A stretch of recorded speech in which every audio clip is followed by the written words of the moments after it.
자, NBA 한번 시작해 보도록 하겠습니다. 들어가기 전에 이제 아프리카 생방송 보시는 형님들은 추천들 다시 한 번씩만 부탁 좀 드리고, 일단 영상으로 유튜브로 영상으로 보시는 분들은 구독이나 좋아요 같은 것도 한 번씩 부탁 좀 드리겠습니다. 감사합니다. 네, 디트로이트 대 샬럿은 요즘에 기조상으로 봤을 때 샬럿이 직전 경기처럼 엄청나게 야투가 잘 터지는 경기가 나올 수도 있기는 해요. 제가 그 경기도 샬럿이 뭐 미치치는 뛰긴 합니다만 트레맨이나 여러 가드진들이 결장이어서 샬럿이 이게 볼 흐름이 원활하지 않을 거다. 근데 경기 내용으로 봐도 그날 샬럿이 브루클린 상대로 그냥 포워드진들 뭐 브랜드 밀러도 그렇고 브리티스도 그렇고 그냥 어떻게 볼 돌리다가 그냥 쏘면은 거의 다 들어간 수준이었어요. 후반전에는 조금 아쉽다고 하더라도 전반전에 이미 63점이라는 많은 스코어를 기록을 하고 11점 차를 앞서가면서 사실 샬럿이 좀 무난한 경기를 했습니다. 워낙에 전반전 야투가 잘 풀렸었는데 후반전에는 득점이 조금 모자라긴 했지만 그래도 승리를 굳히는 데는 크게 어려움이 없던 그런 수준이었어요. 저는 그래서 그 경기가 샬럿이 좀 너무 잘 터졌다는 생각이 있긴 합니다. 브루클린이 수비적으로 아주 안 좋은 팀까지도 아닌데 샬럿이 그날은 야투가 너무 잘 터져가지고 이런 분석이 무의미해진 경기였었는데요. 일단은 양 팀 다 먼저 샬럿 후반기 보면은 지금 10경기를 이 정도 치렀는데 평균적으로 205점 정도에 그치고 있다. 근데 내일 기준점이 217로 꽤나 높은 편이에요. 저는 일단은 이 경기는 언더 쪽을 괜찮게 생각하는 편입니다.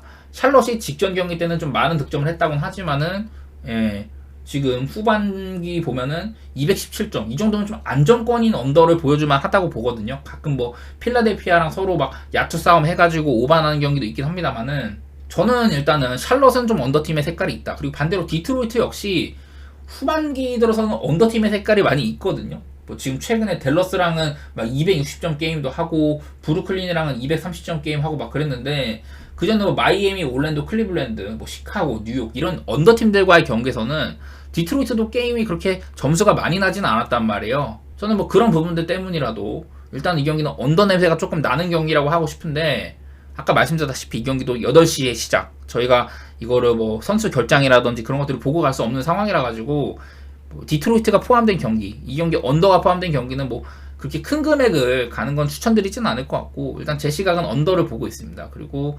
승패는 좀 고민인데 뭐 샬럿이 지금 수비가 잘 된다고는 하지만은 워낙에 공격 쪽에 이런 그 기복이 심한 상황이라고 생각이 돼요. 반대로 디트로이트는 이제 그 보그다노비치를 판매한 이후 보그다노비치, 몬테모리스 이런 애들을 판매한 이후에는 전반적으로 팀 색깔이 그전에 비해서 확실히 좀 그 득점이 많이 좀 떨어졌습니다. 지금 뭐 최근 이제 디트로이트가 후반기에 평균적으로 109점 가량을 기록하고 있다. 이렇게 나만은 있지만은 뭐 직전 댈러스와의 경기 같은 것도 그렇고 좀 뻥튀기 된 느낌이 없지 않아 있기는 하거든요. 얘네들이 뭐 질 때도 110점 가량 기록할 때도 있다 이런 거 있기는 한데 그래도 상대가 샬럿이라고 하면은 저는 기본적으로 느린 페이스의 경기가 될 거라고 생각을 하고 있습니다. 그래서 이 경기는 저는 뭐 승패는 사실 어렵는데 저는 그래도 샬럿보다는 디트로이트가 아무래도 샬럿이 결장이 너무 많은 편이고 지금 샬럿의 장점이라고 하면은 브리지스나 뭐 브랜든 밀러 이런 포워드를 활용한 공격이라고 봐야 될 것 같은데 그런 부분에서는 스튜어트라든지 아웃사이더 탐스 이런 친구들 수비력도 디트로이트가 활용할 여지도 있는 것 같고 저는 디트로이트 쪽을 조금이라도 좋게 볼 건 같지만은 사실 승패는 별로 맛이 없는 경기라고 할 수 있을 것 같아요. 그 다음에 클리블랜드 대 피닉스 아까 잠깐 얘기한 것처럼 클리블랜드가 내일 지금 도노만 미첼이 다우풀 못 나올 가능성이 높다고는 나와 있고요. 그리고 스트러스나 웨이드 이런 친구들이 퀘셔너블인데 마찬가지로 클리블랜드 쪽이 조금 더 선수 이탈에 관한 사항들은 리스크가 있는 편입니다. 피닉스는 아마도 부커는 뛸 가능성이 높고 오코기, 리틀, 고든 이런 친구들은 못 뛸 가능성이 높다고 합니다. 특히 오콕이나 특히 리틀이나 데이비드 리 이런 친구들은 장기 결장 중이죠. 그리고 에릭 고든은 오락가락 하고 있지만은 내일 일단 아웃인 상황이고 일단 뭐 선수 결장 리스크는 클리블랜드 쪽이 조금 더 크다 그런 얘기들은 들을만 하고 내일 클리블랜드가 홈이긴 하지만 백투백이거든요. 올 시즌 클리블랜드는 백투백일 때 4승 7패 11번이나 해가지고 4승 7패였었고 득점 같은 경우들이 조금 이렇게 내려가 있는 모습들이 보여요. 사실 근데 엄밀히 말하면은 후반기에 보여주는 득십 이런 평균치랑 거의 비슷하다고 보시면 됩니다. 평균적으로 득점은 108점, 실점은 111점 가량 해주고 있다고 하는데 백투백일 때 득점 106점, 실점 112점 이렇게 해주고 있다고 하네요. 딱히 그리고 클리블랜드를 후반기에는 뭐 미첼이 오락가락 하는 것도 있고 모블리도 지금 빠져있는 상태이고 좋게 볼 여지가 많지는 않습니다. 얘네가 막 미네소타를 113대 104로 꺾고 보스턴한테 어마어마한 역전승도 걷어내고 이런 좀 눈에 띄는 모습을 보여주기도 하는데 직전 경기 뭐 브루클린처럼 아주 맥 빠진 경기를 할 때도 있거든요. 사실 그래서 클리블랜드도 배팅하기는 좀 싫은 그런 팀들이라고 할 수 있을 것 같아요. 그리고 지금 이 경기가 기준점이 굉장히 요동치고 있거든요. 아까 막 초기에는 224였다가 지금 222.5까지 떨어졌는데, 글쎄요, 저는 이 피닉스가 부커나 빌, 듀란트, 뭐 선발 라인업 맨날 말하는 이 선발 라인업이 수비력이 그렇게 세지 않다고 생각을 하는데, 지금 보면은 피닉스가 OPT 대 야투 방어율이 전체 1등이에요. 후반기 들어서는. 저도 이거를 잘 모르겠습니다. 피닉스가 기본적으로 뭐 안정적인 인사이드 수비수가 있다 이런 것도 아니고, 뭐 높이가 너키티 듀란트만 낮지는 않지만은 기본적으로 앞선 수비도 안 좋은 편이어가지고 피닉스의 수비가 사실 안 좋게 보이는 게 정상인데, 어쨌든 후반기 들어서는 좋은 수비를 보여주고 있다. 3점슛 수비도 리그 9등 정도로 나쁘지 않고 인사이드 수비력은 리그 최고 수준이다. 근데 클리블랜드가 내일처럼 갈란드, 스트러스, 오코로, 웨이드, 알렌 이런 라인업이면은 인사이드에서 뭔가 해줄 사람은 알렌밖에 없거든요. 근데 또 제럿 알렌을 나름대로 너키치가 저번에 막 오클라호마 상대로 31 리바운드 잡고 구단 프랜차이즈 이런 리바운드 기록도 갱신할 정도로 리바운드에 있어서는 너키치가 좋은 모습 보여주기도 하고, 굳이 알렌한테 엄청나게 밀릴만한 요인은 별로 없다고 생각이 돼요. 그래서 클리블랜드는 내일 3점 슛이 터지냐 마느냐가 관건인 것 같은데, 자, 일단은 이런 것들. 클리블랜드가 후반기로서는 3점이 전체 3등 정도로 잘 터진다. 여기에는 뭐 웨이드의 활약도 있을 것이고, 미첼이 없더라도 클리블랜드는 여러 차례 올 시즌 미첼, 뭐 갈란드, 모블리 이런 애들이 없을 때 크레이그 포터 주니어, 뭐 샘 메릴, 뭐 딘 웨이드 이런 애들이 되게 잘했었다. 이런 얘기를 제가 계속 했었어요. 그래서 내일은 클리블랜드가 여기 보이는 뭐 선수들, 갈란드 말고도 다른 선수들이 좀 더 분전해줘야 될 것 같고, 벤치에서 나온 선수들이 조금 더 분전을 해줘야 될 것 같기는 한데, 그래서 일단 예측이 좀 어려운 편입니다만은 저는 그래도 기본적으로 피닉스 쪽을 조금 더 좋게 볼 것 같기는 해요. 지금 여러 가지를 봐도 디펜시브 레이팅상으로 클리블랜드가 높은 순위에 있기는 하나, 오피트 이내 야투 방어율이나 3점슛 수비 여러 면에서 피닉스보다도 처지거든요. 반면 피닉스는 요즘에 듀란트가 조금 체력적인 이런 좀 떨어지는 게 그런 게 보이긴 합니다만은, 내일은 뭐 부커도 뛸 수 있고 빌도 뛸 수 있죠. 거기다가 요즘 다소간의 이런 컨디션이 조금 떨어진 상황이라고 합니다만은, 뭐 그레이슨 알렌 역시 좋은 야투 보이는 선수고 리그 180 클럽이기도 하고. 야, 여기다가 이거 하나 또 보여드릴게요. 도노만 미첼이 없을 때 얼마나 또 플러스 마이너스가 있냐. 지금 보면은 뭐 이게 크게 변화는 없습니다. 근데 요즘에 도노만 미첼이 없는 기간 동안 클리블랜드가 직전 경기 브루클린한테 패배하기도 하고 하면서 득점 수치가 더 떨어졌고, 그래서 미첼이 없을 때 원래는 한 7점 가량이었거든요. 근데 이제 미첼이 없으니까 거의 한 10점 가까이 팀적으로 마이너스가 생기더라. 이런 것들이 확인이 됩니다. 그리고 언더 쪽으로는 5점 정도 빠지는 모습들이 있고요. 저는 그래서 내일 뭐 미첼이 다운풀이기는 하니까 거의 못 뛸 가능성이 높다고 이렇게 나와 있으니까 저는 피닉스 쪽을 조금 더 좋게 보도록 하고, 이게 222.5로는 저는 오바를 보고 싶거든요. 피닉스가 기본적으로 야투 시도를 많이 하는 팀은 아니에요. 후반기 들어서는 그 클리블랜드가 야투 시도 84.8회, 경기당 85회 정도로 리그에서 5번째 정도로 적게 던지는 팀이고, 피닉스는 딱 중간입니다. 89.4회로. 그래서 양팀 다 평균적으로 90번 미만의 슈팅을 보인다는 건데, 자, 이 피닉스 보면은 얘네들은 본인들은 신중하게 던지는 편인데, 상대팀 피닉스를 상대하는 팀들은 평균적으로 야투 시도가 95.1회예요. 이 정도로 피닉스는 뭐 외곽 빈도보다는 그냥 이런 미드슛, 미드레인지 빈도도 높은 편이고 해서 오바 쪽으로 보고 싶네요. 지금 모블리가 없는 상태라면은 피닉스의 그런 미드레인지 게임이 다소 수월할 가능성도 있고, 뭐 여기 있는 그 오코로 같은 애들도 수비적인 기여가 있는 편이긴 합니다만, 뭐 스트러스나 갈란드가 수비적으로 좋은 선수들은 아니고, 내일은 저는 뭐 듀란트보다는 부커나 빌 쪽 이런 쪽에서 조금 더 수월할 양상이 있다고 생각은 드네요. 이 경기는 피닉스 쪽에다가 오바 쪽으로 한번 보긴 할 텐데, 마찬가지로 되게 내키지 않는 그런 경기라고 할 수 있을 것 같아요. 특히나 요즘 클리블랜드가 그렇죠. 그 다음에 시카고 대 댈러스 경기. 저는 일단은 댈러스가 라이블리가 원래는 개인 사유 때문에 한 15일까지 못 돌아온다고 했다가 금방 돌아왔습니다. 그래서 댈러스도 지금 현재 뭐 이렇다 할 뭐 결장은 없는 상태예요. 그리고 댈러스는 요즘 들어서는 영입해온 선수들, PJ 워싱턴이나 게포드 영입 효과가 좀 연승을 달리다가 조금 안 좋아진 상황이잖아요. 댈러스 상황이. 그래서 이거를 조금 조정하는 와중에 있는 것 같다. 그런 느낌이 들고, 댈러스는 결국에는 3점의 팀이거든요. 근데 지금 시카고도 3점슛 수비 같은 것들이 썩 좋지도 않고 상대팀한테 3점슛 시도를 리그에서 가장 많이 준다. 그러니까 댈러스가 다른 날들보다는 본인들의 장기인 3점을 편하게 던질 수 있는 날이라 그렇게 생각이 돼요. 시카고가 후반기에는 평균적으로 상대팀한테 3점 슛을 44.1회로 가장 많이 내주고 있는 팀이다. 뭐 인사이드에서 공백 같은 것들도 그렇게 뭐 대단히 빡빡하거나 그런 것들도 안 보이기도 하고, 여러 가지로 양 팀의 차이는 전 3점이라고 생각을 해요. 시카고는 지금 리그에서 3점을 가장 안 던지고 성공률도 가장 낮은 팀이다, 이렇게 나와 있고, 야투 시도는 많으나 야투 효율 자체는 27등으로 안 좋은 팀이다, 뭐 이런 것도 있고, 물론 댈러스가 3점 수비 리그 꼴등에다가 인사이드는 그냥 절반치 정도, 상대팀의 야투율을 28등 정도로 대단히 많이 허용을 하고 있다, 이런 것들이 있기는 해요. 그래서 시카고도 좀 뭐 3점이 아니라 데로잔이라든지 이런 친구들이 미드레인지 게임 하기에는, 부세비치도 그렇고 그런 것들을 하기에는 그렇게 어려운 날은 아닐 거다, 이런 생각이 있기는 한데, 이거는 저는 조금 요즘에 리듬을 따라가야 된다고 생각을 하거든요. 뭐 저는 리듬상으로 댈러스가 그래도 마이애미 디트로이트를 격파를 하면서, 특히 마이애미 전에 역전승을 거뒀잖아요. 3점이 폭발을 하면서. 그 이후로는 팀의 3점 같은 것들이 좀 살아나고 있는 상황이기도 하고, 저는 일단 시카고가 얘네들이 게임을 이길 때 보면은, 그러니까 막 시원시원하게 대파하는 경우는 많이 없어요.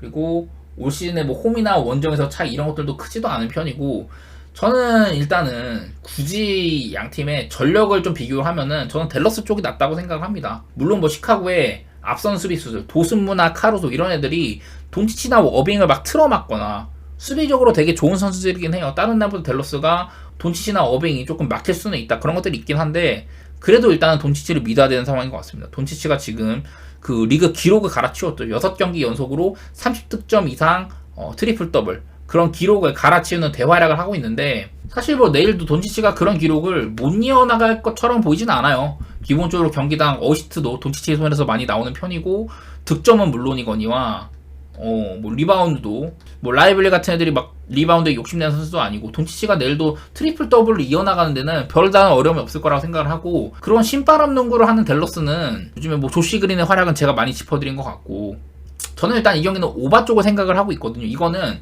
단순히 댈러스가 후반기에 평균적으로 한 245점 가까이 터진다, 이거를 떠나서 시카고도 꽤나 오바팀에 속하거든요. 아까 말했던 것처럼 야투 시도가 리그에서 4번째로 많았다, 뭐 이런 것들도 말씀드렸던 것 같고, 댈러스 쪽에다가 오바 쪽으로 한번 내다보도록 하겠습니다. 그 다음에 샌안토니오 대 골스 경기인데, 이거는 직전 경기에 이 친구들이 맞대결을 했었었죠. 그때도 골스는 커리가 없었고, 내일도 골스는 커리가 없을 예정입니다. 지금 발목 부상인가 그것 때문에 아마 다음 경기까지도 결장할 가능성이 있어요. 그리고 샌안토니오는 직전 경기 때는 웬베냐마가 없습니다만은 오늘 경기는 웬베냐마가 돌아올 걸로 이렇게 예상이 된다고 하네요. 그래서 뭐 양팀 다 이런 공백 같은 거 보면 커리가 아웃이고 샌안토니오 세디 오스만 정도만 아웃이다, 이런 것들이 있는데, 저는 이 경기를 좀 패스하고 싶은 생각이 있어요. 골든 스테이트 쪽이 우세한 거는 맞습니다만은 올 시즌 커리가 이제 결장 경기가요. 커리가 결장 경기 11월 달에 두 번 다 패배를 했었고, 미네소타나 오클라호마 어려운 상대들한테 2번 다 패배를 했었고, 쭉 이제 계속 나오다가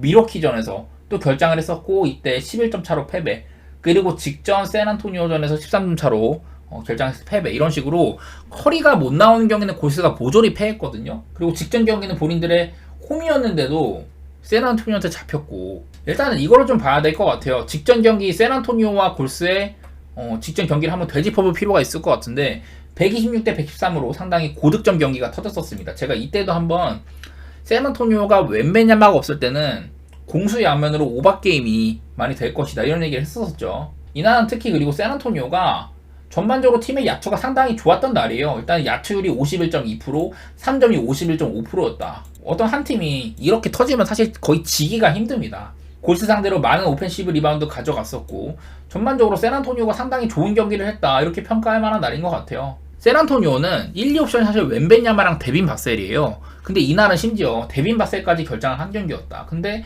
데빈 바셀 대신에 선발로 올라온 말라키 브레넘이 20득점 해주고, 3점 슛도 50%, 야투율도 50% 가까이 되고, 3번에서 샴파니가 야투 8개 중에 5개 다 넣어줬고, 뭐 이런 식으로 팀원이 전반적으로 다 고른 활약을 해줬던 날이거든요. 그러니까 제 생각에는 샌안토니오가 직전 경기 때 너무 골스 상대로 잘 터졌었고, 이런 경기를 또 하기는 사실 조금 가능성이 낮아 보이긴 한다. 워낙에 잘 터진 날이었다. 3점이 절반 가까이 절반 이상으로 터졌으니까. 사실 이런 경기를 또 하기엔 좀 어렵다고는 생각이 들기는 해요. 샌안토니오가 원래도 그렇게 아주 잘한 팀까지는 아니니까. 반면에 골스는 어땠냐? 보면은 모제스 무디가 너무 부진했습니다. 3점 슛 빵기에다가 야투율도 굉장히 부진했었고, 그 대신에 쿠밍가가 여전히 잘해줬고요. 그리고 클레이 탐슨도 아주 잘한 날이었었죠. 그래서 사실 골스가 막 엄청 못한 날까지는 아니었다. 어떤 선수 탓을 할 만큼 골스가 막 엄청 안 터진 날은 아니었거든요. 뭐 야투율은 아쉽긴 하죠. 야투율 46.6%, 3점수 33.3%, 33.3%로 좀 아쉽긴 한 날이었는데 제가 이때도 한번 이런 것들을 짚어드렸던 것 같아요. 골스가 후반기에 3점 시도는 리그에서 가장 많은데 성공률 자체는 34.2%밖에 안 된다. 이날 야투율 3점 슛이 33.3%였는데 따지고 보면 후반기 골스의 안 좋은 이런 3점 슛을 그냥 그 정도 따라갔다고 보시면 돼요. 그래서 골스가 3점이 안 터진 게 이상하지는 않다. 커리도 없었었고. 저는 이거를 일단은 보고 얘기를 해야 될 것 같습니다. 뭐냐면 이건데요. 웬베냐마가 이제 있을 때와 없을 때의 차이입니다. 자, 내일은 웬베냐마가 뛰는 날이죠. 그래서 제가 직전 경기 때 웬베냐마가 없으면은 언더 쪽으로 웬베냐마가 없으면 오바 쪽으로 많이 간다고 했는데, 자, 내일처럼 그러면은 웬베냐마가 없을 때 말고 있을 때는 어떠냐? 득점은 8.7점 가량이 줄어들지만은 그 수비적으로는 8.4점 가량이 좋아진다. 이런 얘기를 드렸었어요. 그때도 보면은 웬맨야마가 있을 때는 평균적으로 230점이 났는데 웬맨야마가 없으면은 샌안토니오 경기가 248점 가량 오바 쪽으로 상당히 많이 간다. 그리고 웬맨야마가 있고 없고는 실질적으로는 이렇게 마진 차이가 거의 없다.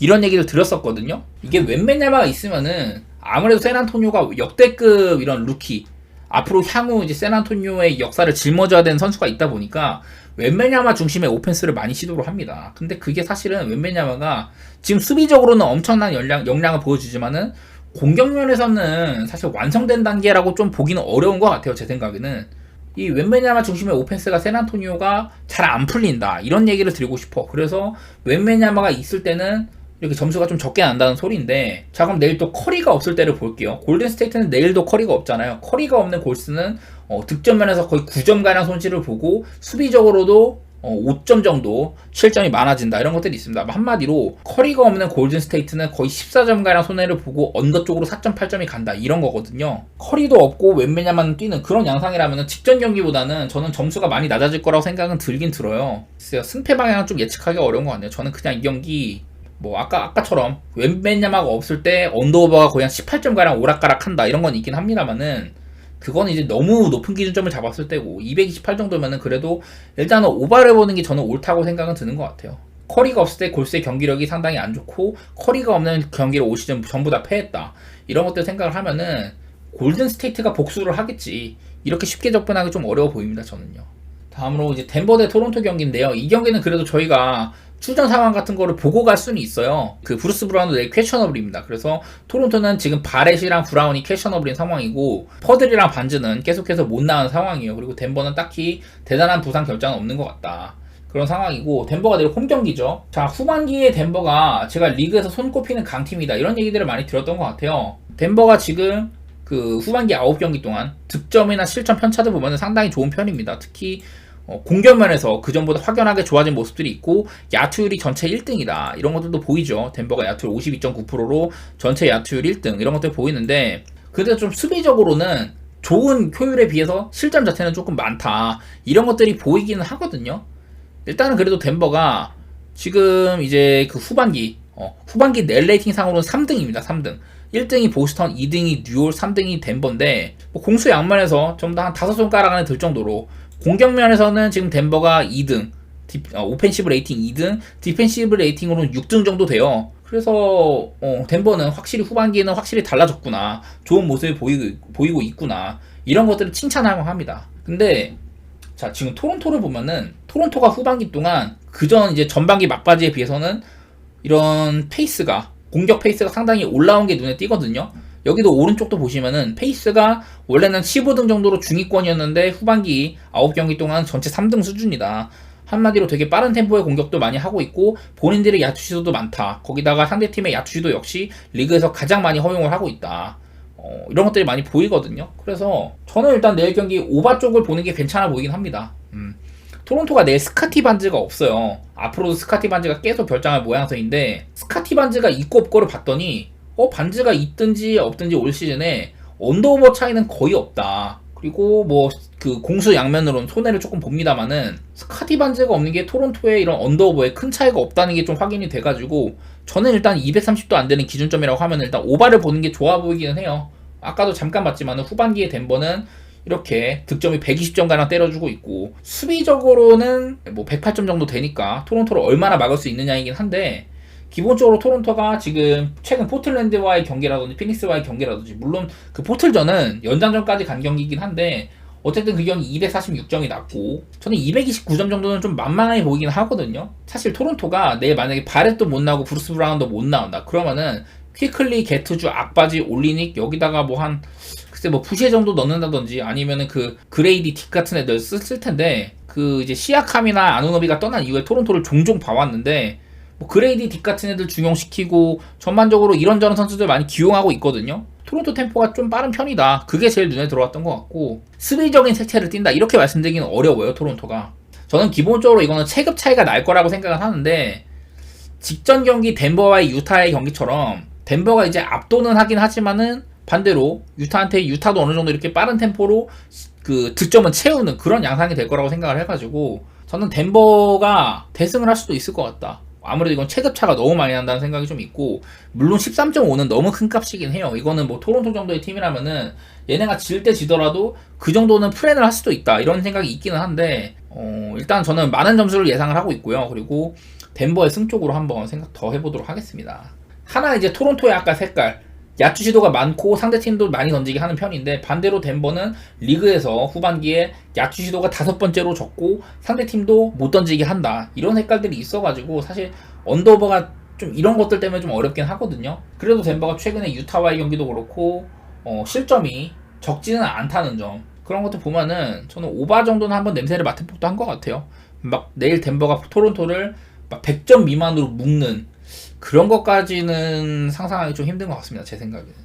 그리고 마지막으로 포틀랜드 대 보스턴 경기인데, 내일 보스턴이 보다시피 주전 전원이 메디컬 리포트에 올라와 있어요. 이미 포르징기스는 아웃이 선언된 상태이고, 드루 할러데이, 데릭 화이트, 제일런 브라운, 제이슨 테이텀 전부 다 퀘셔너블이 되어 있죠. 이거는 보스턴이 워낙에 지금 동부에서 앞서 나가고 있는 중이고, 거의 지금 동부 1위가 확정적이죠. 글쎄 뭐 선수단 휴식을 줄 수도 있을 것 같기는 해요. 메디컬 리포트상은 퀘스천어블이 되어 있는데 몇 명은 뛸 텐데, 일단은 보스턴이 조금 그 로테이션을 줄 거다 이런 계산은 있는 것 같긴 합니다. 그 바로 다음날 이제 보스턴이 그 유타 원정이 또 있거든요. 제가 뭐 여러 차례 요즘에 포틀랜드 경기 얘기할 때마다 얘네들이 우리의 생각보다 조금 더 잘한다, 전반기 때 보여줬던 그런 노닥팀의 이미지보다는 후반기 들어서는 net 레이팅도 평균 이상이기도 하고 여러가지 좋은 모습을 많이 보여주겠다 얘기를 했는데, 어쨌든 이 포틀랜드가 net 레이팅 상으로 지금 16등이거든요. 그래서 전반기에 막 꼴찌 다툼 할 때보다 좋아지긴 했는데, 어디까지나 보스턴은 전체 1등입니다. 전체 1등.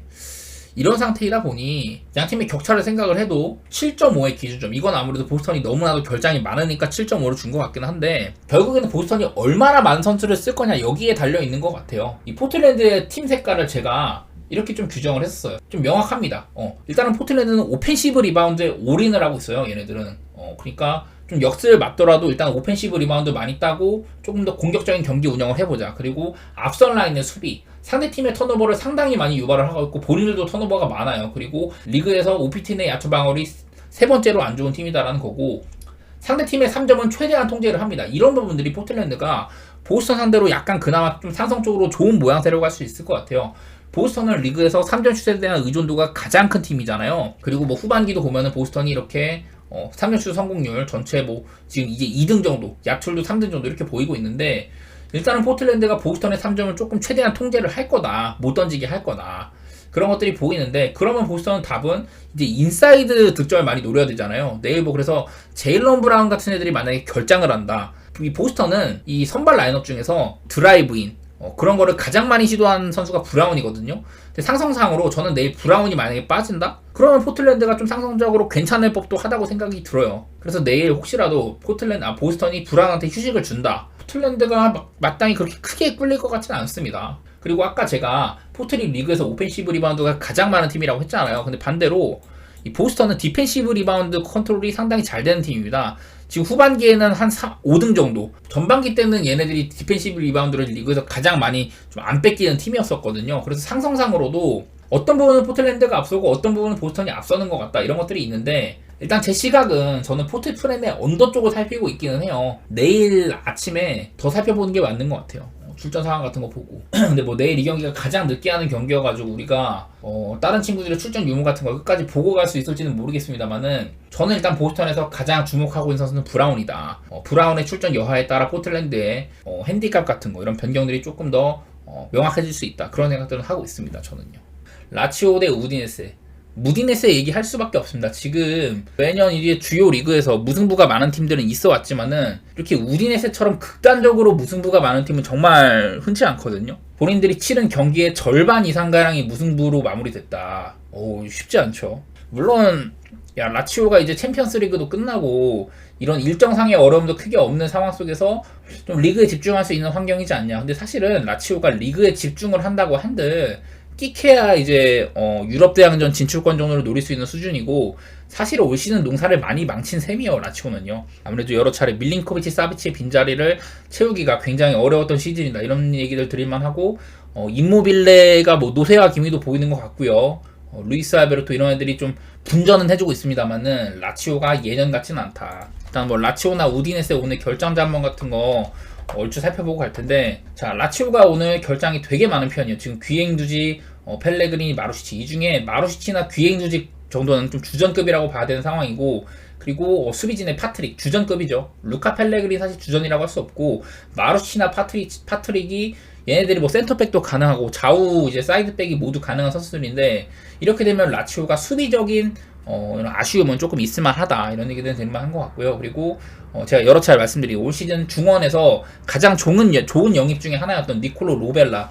로벨라가 원래 제노아에서도 되게 각광받는 선수였었고, 네 라치오가 잘 물어는 왔는데 지금 요즘에 못 나오고 있는 상황입니다. 그래서 뭐 로벨라 자리에다 카탈디 쓰면 된다 뭐 이런 거 있긴 하지만은 개인적으로는 라치오 쪽이 로벨라가 없다면은 아쉬운 상황이라고 봐야 될 것 같아요. 그래서 일단은 라치오가 선수 결장도 꽤나 이렇게 많이 보이는 상황이고 좋지는 않다. 직전 경기에 90분 넘어서 늦은 시간에 퇴장을 당한 거죠. 이래서 라치오가 주전급을 잃었다고 봐야 되고 여러 가지로 좀 아쉬운 상황입니다. 라치오 입장에서는. 그래서 라치오도 꽤나 이렇게 누수가 많다는 걸 얘기를 하고 싶고요. 그리고 우디네세는 대단한 이런 뭐 결장은 없다. 그렇게는 말씀드릴 만한 것 같네요. 라치오 쪽이 조금 더 이런 선수 이탈로 인한 부담은 있는 상황인 것 같고, 뭐 라치오는 홈에서 이렇게 나쁘지 않은 구간도 있었지만은 최근 들어서는 이렇게 리그 내 강팀들한테는 발목이 잡히는 양상이 있다. 또 라치오가 그래도 홈에서 비긴 팀들을 보면은 나폴리라든지 로마, 몬자나 그리고 챔피언스 아틀레티코 마드리드, 레체한테도 한번 발목 잡힌 적이 있었고, 이렇게 잡힐만한 팀들? 잡힐만한 팀들한테 잡힌 거였고, 뭐 우디네세한테도 발목을 잡히지 말란 보장은 없긴 해요. 그래서 저는 이 경기는 간다면은 그냥 무승부나 햄무 이런 고배당 갈 것 같아요. 고배당 갈 것 같고, 아무래도 우디네세가 원정에서 썩 좋지가 않습니다. 뭐 작년도 그렇고 올 시즌도 여기서부터 해가지고 원정에서 단 2승밖에 없거든요. 근데 우디네세가 승리를 했던 상대가 AC 밀란이나 유벤투스 이런 리그 내 강팀들이잖아요. 강팀들의 발목을 종종 잡아왔던 우디네세다. 그리고 토리노나 피오렌티나 뭐 이런 어려운 팀들한테도 비기기도 했었고, 물론 뭐 우디네세를 좋게 보기는 힘든 상황이에요. 그렇기는 한데 저는 굳이 뭐 이 경기를 간다면은 무승부나 햄무 그냥 그 둘 중에 하나 선택할 것 같습니다. 그리고 둘 중에 뭐 하나 굳이 고르라면 저는 무승부 같은 거 고르긴 할 텐데, 라치오가 막 어렵게 한 골 넣고 승리한 그림이라든지 뭐 그런 것들도 좀 그려볼 만한 것 같고, 뭐 이 경기 대단한 분석은 없어요. 양팀 다 사실 뭐 우디네세 분석이 무의미한 게, 얘네들은 이렇게 아무런 기대가 없던 원정에서 밀란이나 유벤투스 잡아내기도 하고, 또 그냥 뭐 질 때는 맥없이 질 때도 있고, 일단은 무승부가 상당히 많은 팀이다. 이 경기에 대해서 사실 뭐 크게 얘기할 만한 건 별로 없는 것 같고, 그냥 저는 무승부라든지 햄무인데 저는 굳이 따지자면은 무승부 가능성을 조금이라도 더 높게 보도록 하겠습니다. 이 경기는요. 그리고 알메리아 대 세비야. 제가 맨날 말씀드리는 이 알메리아가 올 시즌 아직까지도 라리가에서 승리가 없는 팀이죠. 보면은 여기서부터 올 시즌 시작인데 쭉 보면은 코파델레이에서 이름도 잘 알기 힘든 탈라베라라는 팀 상대로 원정에서 승리한 이후에는 아예 그냥 승리가 없습니다. 리그에서 무슨 팀인데 알메리아가. 물론 오늘 홈이긴 하지만은 요즘에 그래도 세비야가 조금 올라왔잖아요. 저는 세비야의 이런 상승 흐름의 중추에는 라모스를 위시로 한 수비력이 바탕이 되어 있고, 전반적으로 선수단 컨디션이 그래도 한창 안 좋을 때보다는 좋아졌다. 그런 것들을 얘기하면 한데, 자 일단 기본적으로 알메리아가 시즌 무승팀이라는 거는 알고 계시면 좋을 것 같고, 세비야가 일단은 최근에 좋아진 게 눈에 띕니다. 한창 이렇게 안 좋았던 시기에 비해서 종종 이긴 것도 뭐 코파델레이라든지 이런 때인데 그래도 요즘에는 리그에서도 이렇게 좋은 성적 종종 보여왔었고 레알한테도 안타깝게 아쉽게 한 점 차로 패배를 했었고 소시지 홈에서 승리하고 꼬마한테도 홈에서 승리도 하고 뭐 이런 식으로 세비야가 그전에 비해서는 확연하게 좋아졌어요. 근데 이길 때도 보면은 세비야가 막 시원시원하게 이기는 모양새는 거의 안 보이는 게 눈에 띕니다.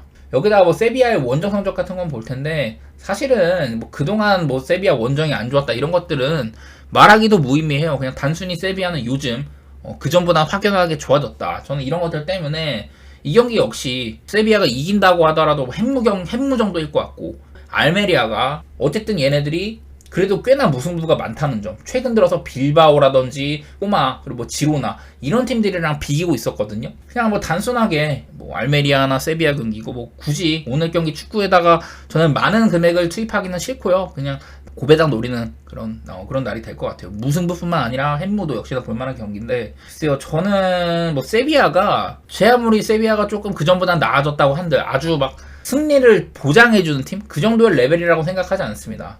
오늘도 뭐 원정에서는 종종 이렇게 자빠졌던 기억들도 있고 최근의 분위기가 나쁘지만은 않지만은 글쎄요, 세비야를 아주 무난하게 누르기는 힘들다. 왜냐면 알메리아가 얘네가 승리는 없지만은 이렇게 리그 내 강팀들 상대로 최근 들어서 특히 2024년 이후로 최근 들어서 특히 이렇게 지로나 빌바오, 꼬마 이런 팀들의 발목을 잡아왔다. 레알한테도 상당히 잘 비볐다. 이런 것들도 있었기 때문에 이것도 뭐 무승부 쪽이 조금 더 높지 않을까 가능성 자체는. 그래서 저는 오늘 우디네세 경기라든지 알메리아 경기 전부 다 확연히 상대팀들 세비야나 라치오가 조금 더 리그에서 인지도도 높고 순위도 조금이나마 높은 팀이긴 합니다만은 그런 팀들이 큰 점수 차로 이길 거는 기대하지 않을 것 같아요. 저는 뭐 무승부라든지 햄무 이런 거를 노리는 날이 될 것 같습니다. 오늘 축구는요.